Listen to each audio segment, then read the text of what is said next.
부동산 거래가 원가 측면에서 거래되는 게 아니고 시장에서 몇 개의 비정상적인 사례가 나오면 그게 시세가 되고 이를 7년 동안 누적적으로 계산을 해보면 약 160% 이상의 수익률입니다.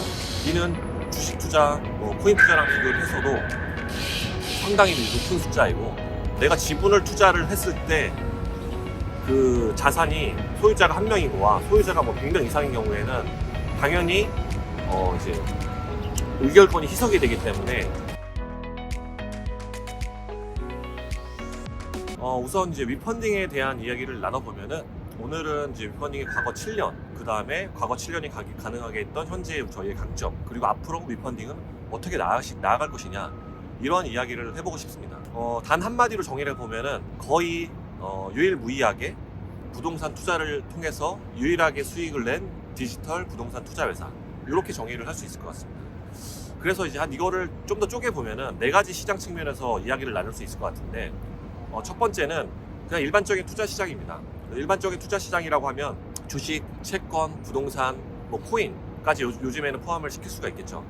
그래서 주식을 생각해 보시면은 과거 이제 7년을 살펴보면 우리나라 주식, 네이버, 카카오 또는 이제 해외 주식, 넷플릭스 이런 회사들의 주가를 살펴보면은 과거 7년 동안 거의 이제 횡보라 아니면 떨어진 경우가 많이 있습니다.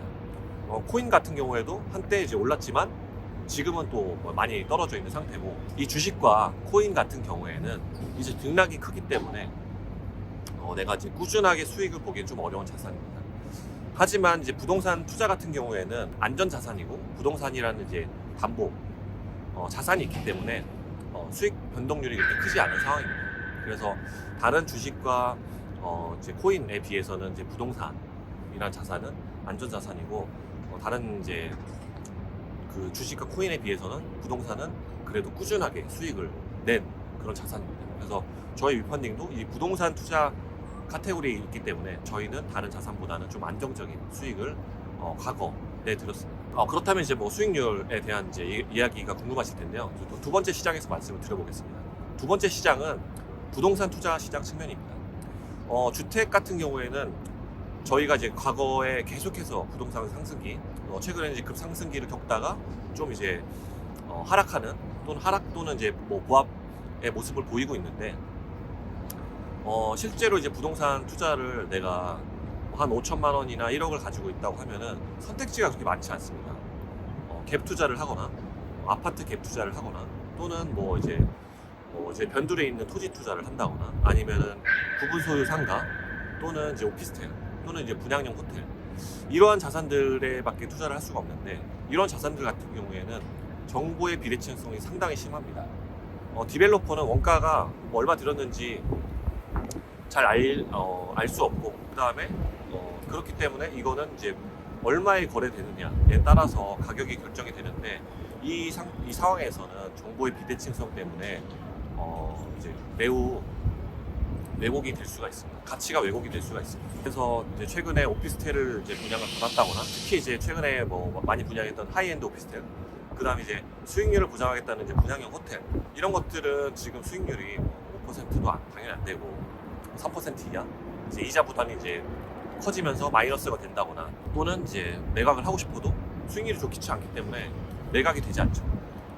이러한 이제 안타까운 일들이 많이 벌어지고 있습니다. 부동산 거래가 원가 측면에서 거래되는 게 아니고, 그다음 수익성 측면에서 거래되는 게 아니라 시장에서 얼마에 거래가 되느냐에 따라서 거래가 되기 때문에 시장에서 몇 개의 비정상적인 사례가 나오면은 그게 시세가 되고, 그 가격에 내가 매수를 하기 때문에 이 가격이 좀 이제 적정한 가격이다라고 보기 어려운 그런 정보의 비대칭성이 심한 시장에서 거래가 이루어지는 그런 이제 안타까운 상황이 벌어지고 있습니다. 하지만 저희 위펀딩 같은 경우에는 리서치 센터를 이제 기반으로 하기 때문에 저희가 저희 회사의 전문 심사역들이 충분히 검토하고 분석하고 고객분들에게 정확한 정보를 제공하면서 투자 상품들이 만들어지기 때문에 이제 앞에 말씀드렸던 그러한 안타까운 사례들보다는 조금 더 정확한 정보를 바탕으로 한 상품들이 제공이 되고 있습니다. 그래서 결론적으로 저희가 지금까지 누적적으로 1,100억 정도를 투자를 했고요. 그 실현시킨 수익률은 연평균 약 15.3%입니다. 이를 7년 동안 누적적으로 계산을 해보면 약 160% 이상의 수익률입니다. 이는 주식 투자, 코인 투자랑 비교를 해서도 상당히 높은 숫자이고 다른 부동산 투자 자산하고 비교를 해도 매우 높은 수치입니다. 이러한 수익률이 이제 가능했던 이유는 저희가 투자하는 방식이 메자닌 방식이기 때문입니다. 메자닌 같은 경우에는 대출 투자와 지분 투자 사이에 있는데 대출 투자는 수익률이 지분 투자에 비해서는 좀 낮습니다. 지분 투자에 비해서 낮기 때문에 내가 얻을 수 있는 수익이 이제 그렇게 이제 높지 않고, 그 다음에 대출 투자 같은 경우에는 일반적인 투자자들이 접근하기가 매우 어려운 시장입니다. 그래서 그 대출 투자는 보통 이제 기관 투자자, 은행, 아니면은 보험사, 아니면은 큰 자산운용사에서 대출 투자를 통해서 수익을 내는데, 일반적인 분들이 이제 대출 투자를 통해서 수익을 내기는 좀 이제 어렵습니다. 하지만 저희는 온라인 플랫폼을 통해서 이제 금융 투자 구조를 대출 투자가 가능하게 만들었고요. 그리고 이제 저희가 투자하는 게 이제 선순위나 중순위가 아니라 지분 투자에 가까운 메자닌 투자이기 때문에 수익률이 대출 투자와 지분 투자 그 사이에 있기 때문에 수익률이 그 사이에 있습니다.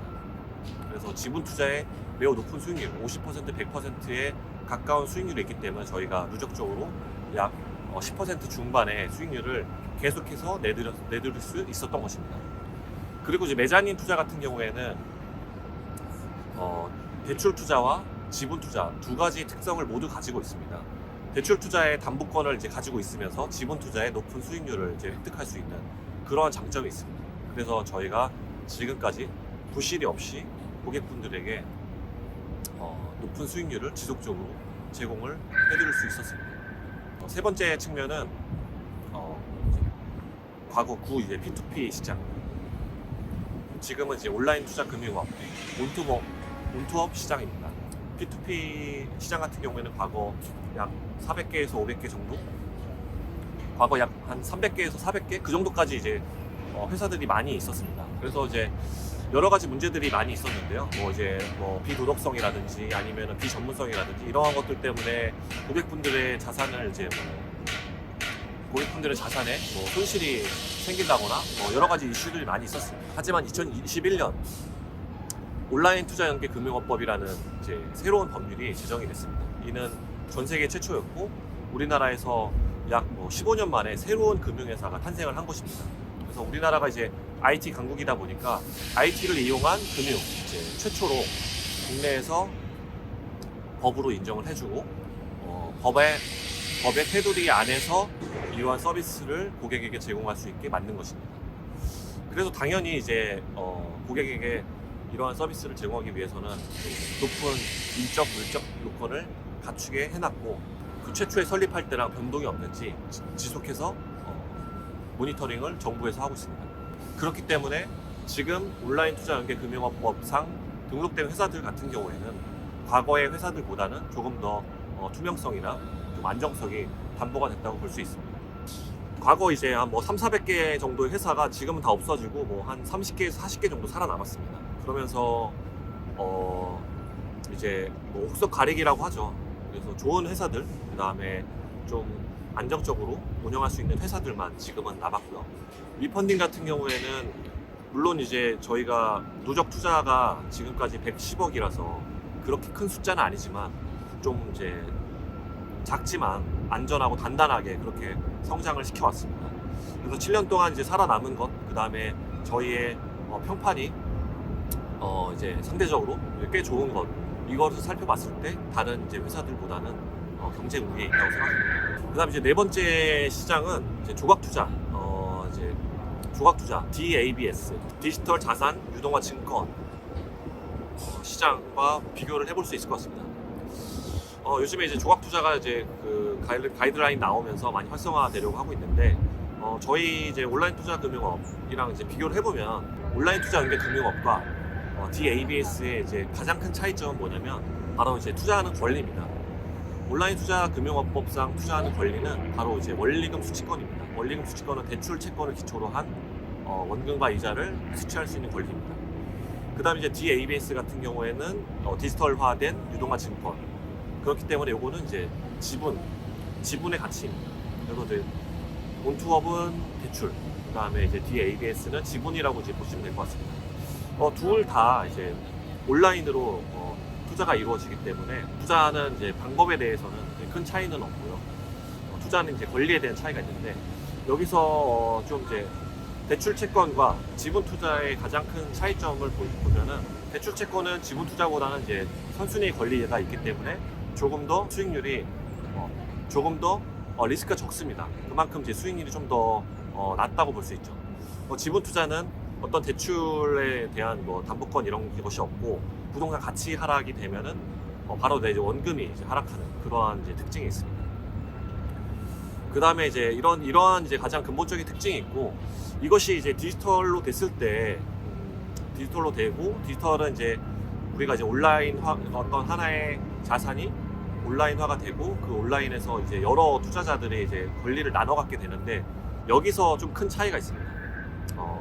이제 지분 투자를 한다. 내가 이제 주식 투자를 한다고 봤을 때 내 주식에서 의결권이 있는 것이랑 없는 것이랑 그 의결권의 가치만큼 이제 주식의 가치에 차이가 있습니다.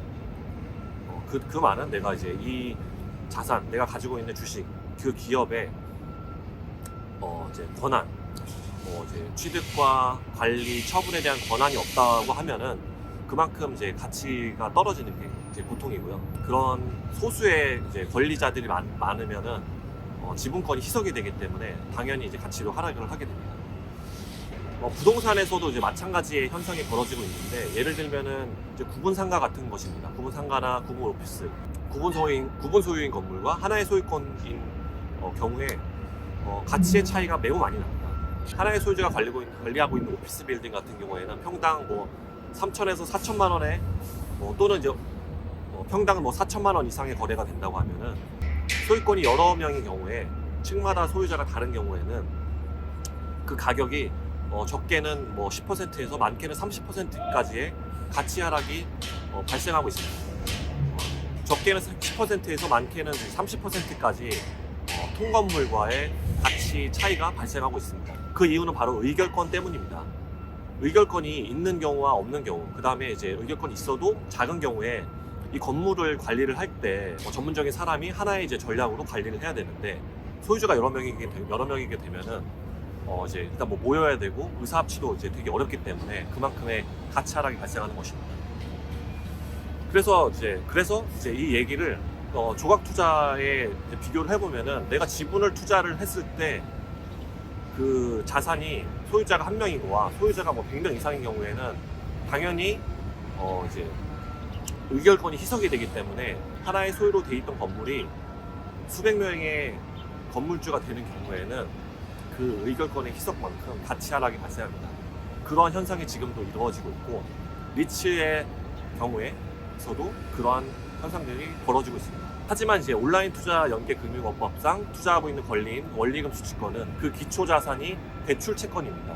대출 채권은 애초에 이제 지분보다는 더 선순위 권리입니다. 그렇기 때문에